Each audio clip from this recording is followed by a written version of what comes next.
Hallo, willkommen beim 1000 Bäcker Report Livestream. Heute mit dem Thema Gold-Short-Position auf niedrigsten Stand. $700 Gold-Rallye voraus.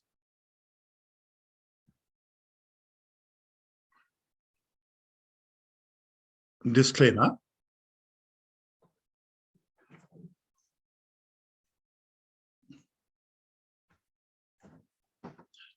Gold-Short-Position auf niedrigsten Stand. $700 Gold-Rallye voraus.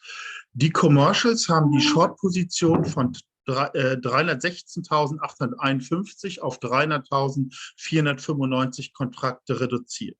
Das ist die niedrigste Short-Position seit Mai 2019. Damals ist Gold von 1.300 auf $2.000 innerhalb eines Jahres gestiegen. Also müssten wir jetzt einen Anstieg bis Mitte 2023 auf $2.500 sehen. Hier nochmal das langfristige Goldchart und hier sehen Sie nochmal genau die Punkte, worauf dieser Text abzielt. Im Mai 2019 hatten wir diese niedrige Short-Position. Das heißt, die Kraft, den Goldpreis im Zaun zu halten, ist niedrig, am niedrigsten. Und das war in der Vergangenheit sozusagen ein Hinweis, dass eine mehrere $100-Rallyes folgt, also circa 30–35%. Ging ihm damals von 1.300 auf dann 1.200, natürlich durchaus ganz kurz unterbrochen von diesem Corona-Unfall in Anführungsstrichen. Und jetzt haben wir eigentlich eine identische Situation. Und das heißt, wenn es identisch läuft, läuft es bis Mitte nächsten Jahres auf mindestens $2.500, prozentual möglicherweise noch mal höher. Das ist eine untere Kante, kann auch Richtung 2,8, 2,9 laufen, was prozentual derselbe Anstieg wäre. Und das wäre natürlich absolut günstig für Goldaktien, die dann überproportional steigen müssten. Ja, hier nochmal Gold- bzw. Silberaktie. Also es ist ein Gold- und Silberprojektgenerator, der in Alaska und Mexiko operiert, insgesamt Risikoklasse hohes Risiko. Sie haben bereits 348.000 abgeleitete Unzen mit einem Gehalt von 13,8 Gramm pro Tonne. Also 2023 denken Sie, dass Sie die Ressource insgesamt auf 1 Million Unzen hochgradiges Gold erweitern können. Und für 2024 glauben Sie sogar, dass Sie 3 bis 5 Millionen Unzen abstecken. Also das Gebiet, das wesentliche Kerngebiet ist in Alaska, wie Sie auf der rechten Karte untersehen, Richtung an den Aleuten. Wo sie dann das Gebiet haben, und sie haben noch mehrere kleine, hochgradige Silberprojekte in Sonora, das ist so Nordwestmexiko an der Grenze zu den USA. Ja, also das Projekt Unga ist ein hochgradiges Goldprojekt mit mehr als 50.000 Hektar, die sowohl also die Popof Island entlang der Aleutenkette umfassen, sowie das Ungargebiet. Diese Inseln liegen entlang der Alaska-Halbinsel und etwa 900 Kilometer südwestlich von Anchorage. Das Projekt umfasst 2 historische hochgradige Goldminen, Sitka und Apollo. Eric Sprott ist im Übrigen auch investiert. Dann haben sie auf diesem Gebiet Ungar eben Werte bei Aquila gefunden, 110 Gramm pro Tonne, durchschnittliche Werte 30 Gramm pro Tonne, also Hochgrade. Dann noch andere Gewächse, 4,8 Millionen Tonnen, eben im Durchschnittsgehalt von 1,43. Das Orange Mountain Gebiet, das Zacharia B-Projekt, mit einem Kupfergold-Vorkommen, das haben also mit Low-Grade. Jedenfalls haben sie unheimlich viele Gebiete, auch noch eben in Mexiko, und insgesamt eben diese 380.000 hochgradiges Gold, was schon nachgewiesen ist. Ich habe jetzt einfach mal, wie Sie in der Seite vorher gesehen haben, diese Schätzung für 2023, 1 Million Unzen könnte die haben. sehr, sehr vermutlich. Aber Sie sehen ja, das Unternehmen glaubt, am Ende 3 bis 5 Millionen Unzen Gold zu haben. Und wenn wir diese 1 Million Unzen in diesen Potentialfaktor setzen, kommen wir auf einen Potentialfaktor von 100. Das Attraktive ist eben auch die Location. Das ist eben Alaska, also ein vergleichsweise sicheres Rechtsgebiet, zusätzlich mit hochgradigen Silberwerte, was in diesen Formeln nicht drin ist. Das Ganze hat 10 Millionen Marktkapitalisierung und wir würden formal auf einen Potentialfaktor von 100 kommen. Ja, also und das ist eigentlich nur ein Teil des Potenzials. Also es ist eine absolute interessantes Unternehmen mit sehr viel Potenzial. Klar, es muss sich in die Richtung, es muss sich entwickeln, kann viel passieren. Aber ist auf alle Fälle lukrativ. Auch ist es im Grunde genommen zurückgegangen. Es hat ja, wie ich gesagt habe, Eric Sprott war hier investiert und dann sind ja, relativ enttäuschende zu Bohrergebnisse gekommen. Die Euphorie ist rauf, Goldpreis ist zurückgegangen, Goldaktien allgemein sind zurückgegangen. Aber ich denke, das Unternehmen hat Boden empfunden und es ist meiner Meinung nach überhaupt kein Hexenwerk, dass es dann auch schnell wieder bei $1 ist. Und wenn dann in Goldmania Richtung 2300, 2500 einsetzt, sind auch mehrere Dollarbeträge, 3, 4, 5, vielleicht sogar 10 denkbar. Und die Fantasie, also das Superlativ, was diese Penny Stocks Aktien brauchen in der Mania, ist dabei, sind eben die bis zu 5 Millionen Unzen Gold und auch das hochgradige Silber, die ich hier nochmal aufgeführt habe. Also die sind da zum Beispiel Osro Negro, 2680 Gramm, also 2,6 Kilo pro Tonne Silber, 100 Gramm pro Tonne Gold. Es ist ein historisches Gebiet. Also die haben sich dann noch einige interessante Filetstücke noch geschnappt. Oder La Lola, auch sehen Sie auch, 56 Gramm pro Tonne Gold, 424 Gramm Silber pro Tonne. Und es ist eben auch in der Nähe sehr attraktiver Minen, zum Beispiel der Mercedes-Mine von Equinox, der Santa Elena-Mine von First Majestic, der Las Chipas Lagerstätte von Silvercrest und die El Tigre Lagerstätte von Silver Tiger und auch noch die riesige La Caridad-Mine der Grupo Mexico Silber. Also wirklich in einer interessanten Umgebung. Und das ist, wie gesagt, nicht eingepreist in die Formel. Das ist nur bezogen auf das Projekt in Alaska. Und dann haben wir noch das Comaro-Projekt und ja, auch ein großes Claim, 4,14 Gramm pro Tonne Gold und 49 Gramm pro Tonne Silber. Möglicherweise kaufen sie ja noch weitere Projekte etc. Denkbar ist es. Und insgesamt ist es sicherlich ein Argument, warum Eric Sprott da investiert ist. Ja, nochmal Superstocks, vielleicht vorab nochmal ein Schwenk auf einige Meldungen, die ich bei Twitter hier gepostet habe. Was gibt es da quasi Neues?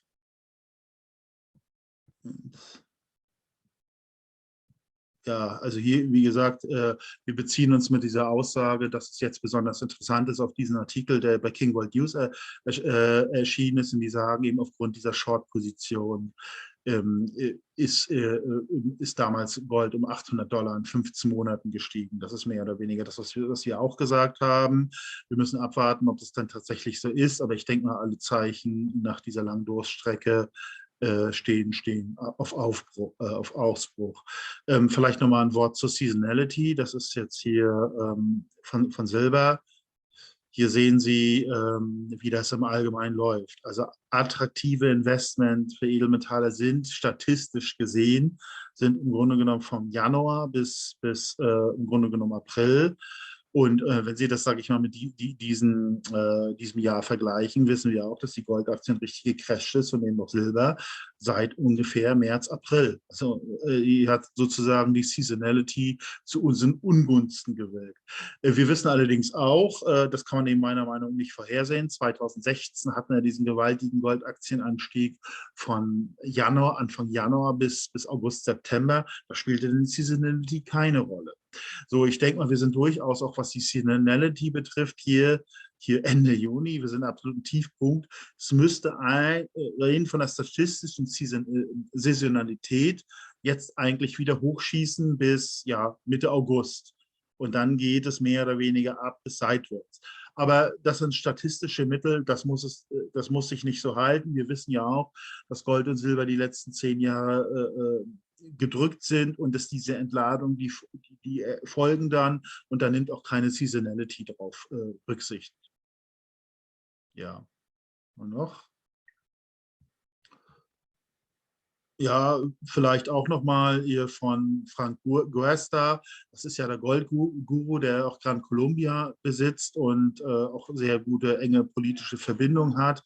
Es ist sicher auch mal lohnenswert, sich das Video anzusehen. Ich denke mal, der ist wirklich verdrahtet und was er sagt, das hat absolut, was den Goldmarkt betrifft, dürfte große Substanz haben. Also das können Sie sich mal andrehen.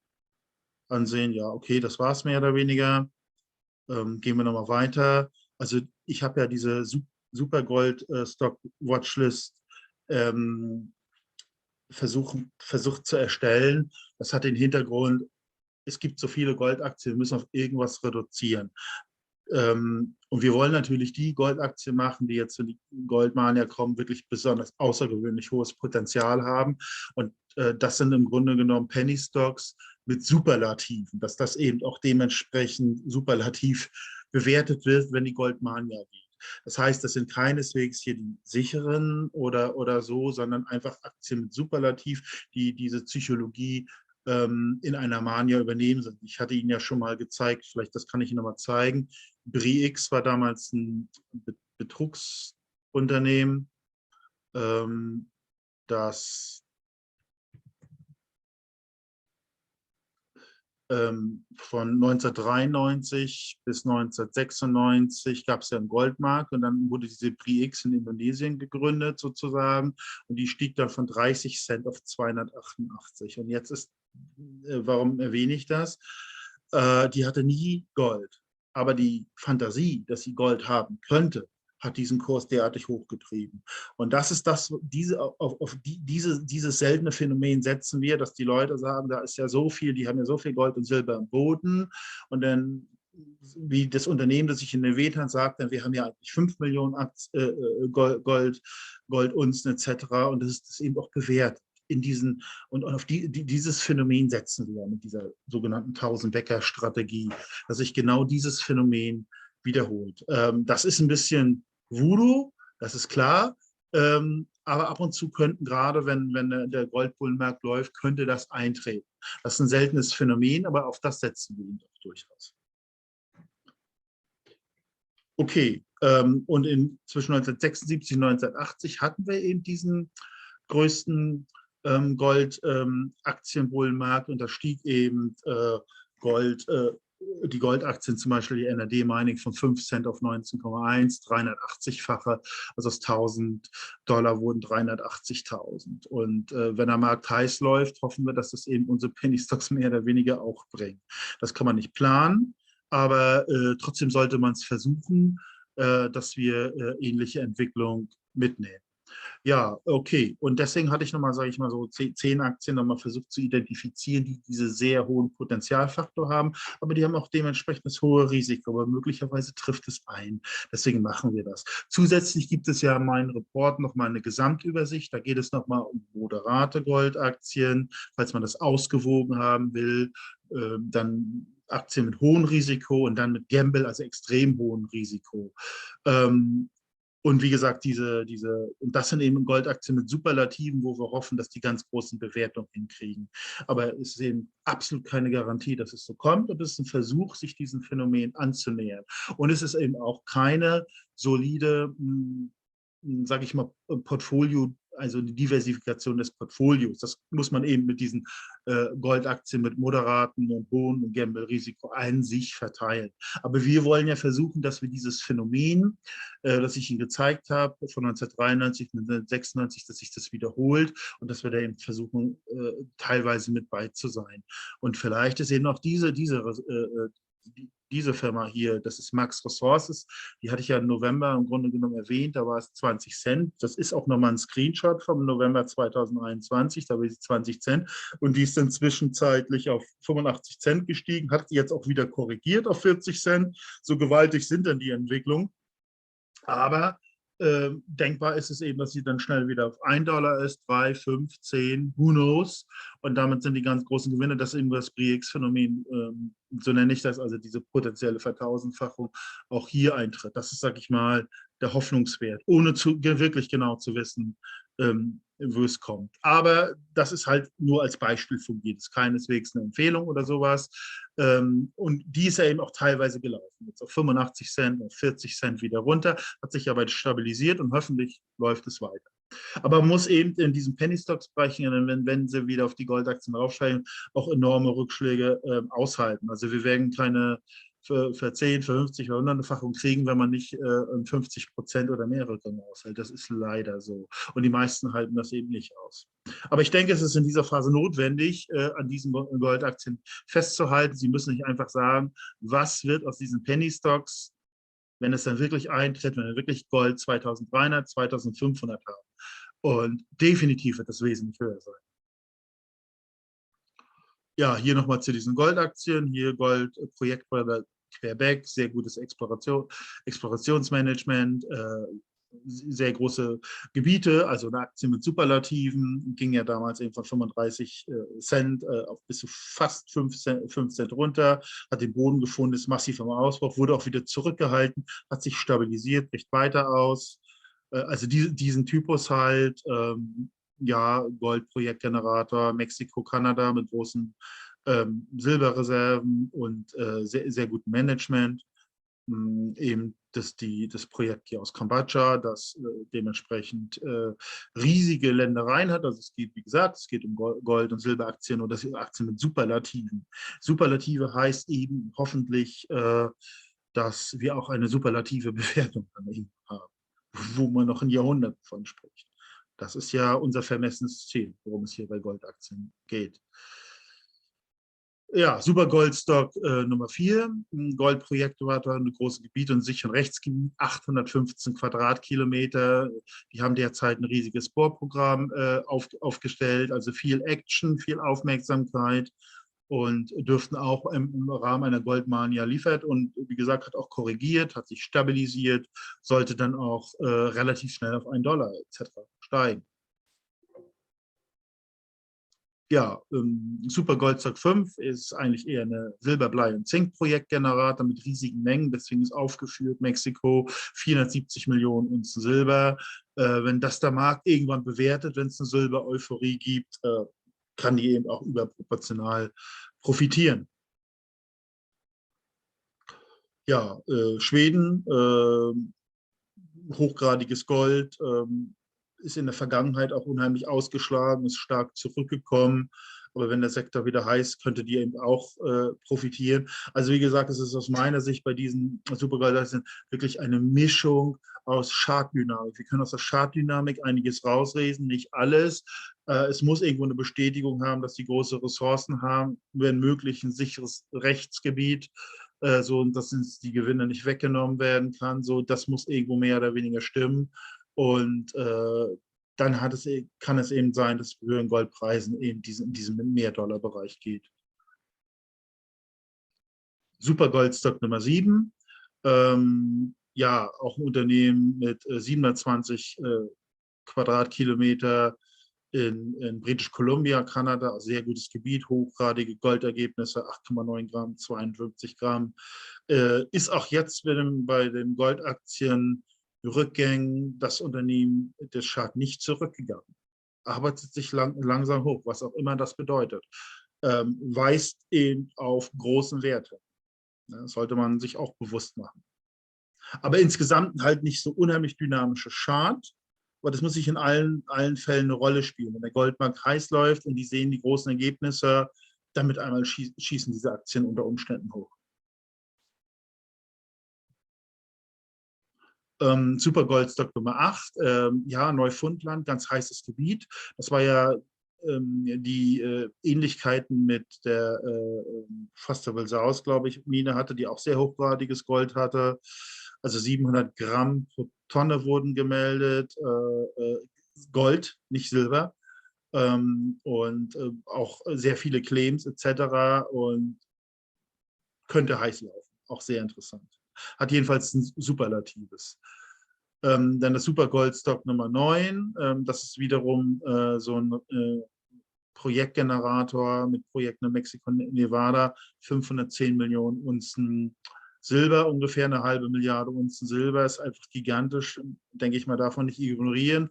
Auch wenn Mexiko das so ein bisschen kritisch ist, 1500 hochgradiges Gold, könnte im Silberboom eben auch gut profitieren. Deswegen haben wir sie mit aufgenommen. 10 habe ich jetzt nochmal im Super Goldstock Nummer 10. Wie gesagt, ich schicke nachher an die Abonnenten natürlich dann auch diese Übersicht dann nochmal zu. Das ist eben angegebener Goldproduzent Kanada, Mexiko. Das ist im Grunde genommen, geht das noch, ist ein relativ moderat vom Risiko, geht doch, es ist moderat, es ist wahrscheinlich gar nicht so hoch, das Risiko am Ende, aber die Unterbewertung ist doch signifikant. Charttechnisch sieht es gut aus. Das Ding steigt jetzt mehr oder weniger, hat eben diese fest definierten Unzen, ja, mittleres bis hochgradiges Gold und dürfte ähnlich interessant sein. Ja, nochmal zum 1000-Becker-Report. Also wir versuchen, solche Goldaktien zu identifizieren, nach moderaten, hohen und sehr hohen Risiko zu ordnen, wenn möglich eben diesen Potenzialfaktor zu errechnen, was nur natürlich nur als Vergleichsindikator dient. Wie hoch es dann tatsächlich geht, ist was ganz anderes, aber es gibt doch vielleicht einen gewissen Überblick, wohin solche Mine steigt. Dann versuchen wir die Dynamik nochmal zu kennzeichnen und dann weitere Informationen hinzufügen. Wir haben auch eine Exit-Strategie beigefügt. In was investiert man, wenn dieser Goldboom vorbei ist? Ja, also dass man ein Konzept hat, dass man vielleicht beginnt, noch während der Goldboom ganz heiß ist, überlegen, was mache ich als nächstes? Wie bereite ich mich auf den Asset-Klassenwechsel zu, was auch durchaus eine Challenge werden könnte. Ja, Einlagerung von Gold und Silber bei der Einkaufsgemeinschaft für Sachwerte. Ich erwähne die deshalb, weil man relativ unkompliziert an Gold und Silber kommt. Einfach eine Überweisung, schon ist den Schweizer Metallkonto gut geschrieben. Genauso leicht ist das Verkaufen. Und was auch noch gut ist, es gibt keine Mindestmenge. Andere müssen sie erstmal 4.000 Mindestinvestitionssumme einsagen und das haben die nicht. Also auch mit kleineren Mengen geht das. Was am Ende durchaus große Mengen sind, wenn Sie sehen, wie viel Gold und Silber Sie sich damit sichern können. Und Sie wissen ja, langfristig dürfte dann Gold auf mindestens 8.000 Kaufkraft steigen, Silber auf 400. Das sind auch diese sogenannten kleinen Summen, große Summen am Ende. Aber wichtig ist auch, sie kamen immer an Gold und Silber. Ich habe es selbst erlebt, wo ich beim Edelmetallhändler etliche Stunden angestanden habe, weil ich mich davon auch hinreißen lasse. Das, glaube ich, war damals während der Corona-Krise da und ist gar nicht notwendig. Hier wäre ich sofort an Gold und Silber gekommen. Also zumindest, dass man das weiß. Ja, bevor Sie überhaupt physisch kaufen, gucken Sie bitte auf die Vergleichsportale. Nichts ist blöder als mehr als nötig Geld für Edelmetalle auszugeben. Weitere nützliche Informationen. Ja, mit welchem Broker kann man in der EU arbeiten, mit welchem Broker in der Schweiz. Ja, Buch über Goldaktienbewertung, falls Sie das interessiert, weitere nützliche Links, weitere langfristige Charts. Wenn es generell Probleme und Fragen zum Report gibt oder irgendwas nicht funktioniert haben, rufen Sie mich einfach an oder schreiben mir auch eine Mail. Ich würde mich dann auf alle Fälle bei Ihnen melden. Ja, ich bedanke mich nochmal ganz herzlich für Ihre Aufmerksamkeit. Ich würde Sie bitten, wenn Ihnen das Video gefallen hat, meinen Kanal zu abonnieren. Ja, vielen Dank und bis zum nächsten Mal.